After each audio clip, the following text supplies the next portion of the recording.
The invitation. The storm had been hissing all night. Not loud thunder or pounding rain, just a constant, unsettling hiss, like the world itself was whispering. Matthew hadn't slept. Not since he found the envelope. It had arrived without a stamp. Just a black envelope slid under his apartment door while he brewed chamomile tea. No footsteps, no shadow in the hall. Inside, a single card, thick and matte, with one line handwritten in elegant looping ink. You left something in the house. Come retrieve it.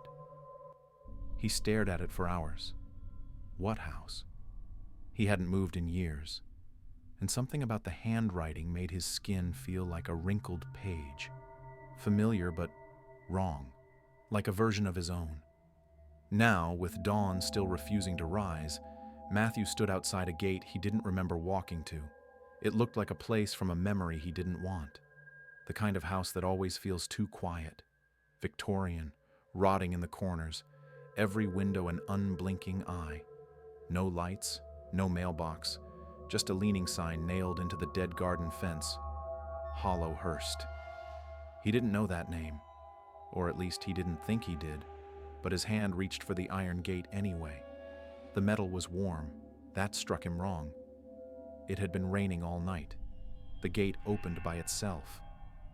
His heartbeat started drumming as he stepped through the arch, gravel crunching like old bones beneath his shoes. The front door loomed at the end of the crooked path.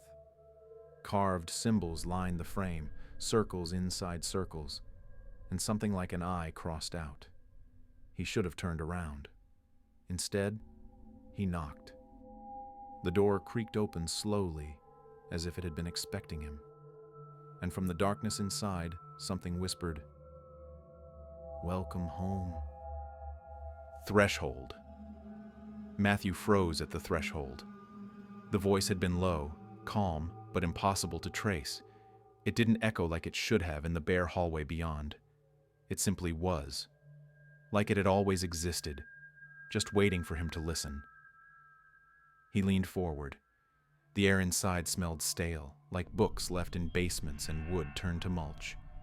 But layered under that was something colder, a coppery scent, almost sweet, the kind of smell you couldn't place until it was too late. Still, he stepped in. The door shut behind him with a slow sigh. The hallway was long, narrower than it should have been. Wallpaper peeled like old skin, curling at the edges in sickly yellow. A single flickering bulb hung from the ceiling, swaying though there was no breeze.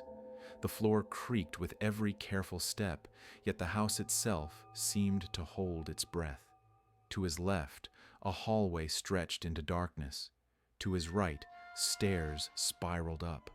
But directly ahead, something waited. A black door at the end of the hall, just like the envelope. He moved toward it, passing framed portraits on the wall, each one blurred beyond recognition, as if someone had wiped their faces off with a wet cloth. But they weren't entirely blank, just enough features left to make the brain itch. Too many eyes, not enough mouths. Then, something changed.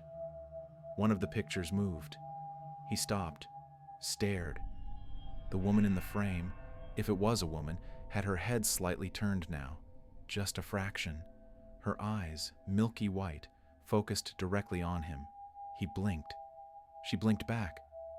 Matthew stumbled backward. A groan echoed above him, floorboards creaking from the second floor. Slow footsteps. He wasn't alone. His hand brushed the wall. He didn't remember reaching for it, but his fingers pressed against the peeling wallpaper instinctively. His heart hammered now, not from panic, but from recognition. He'd been here before, but how could that be? This house wasn't on any map, no address, no memory of a road. The black door ahead began to open. Just a crack. Inside, he heard breathing.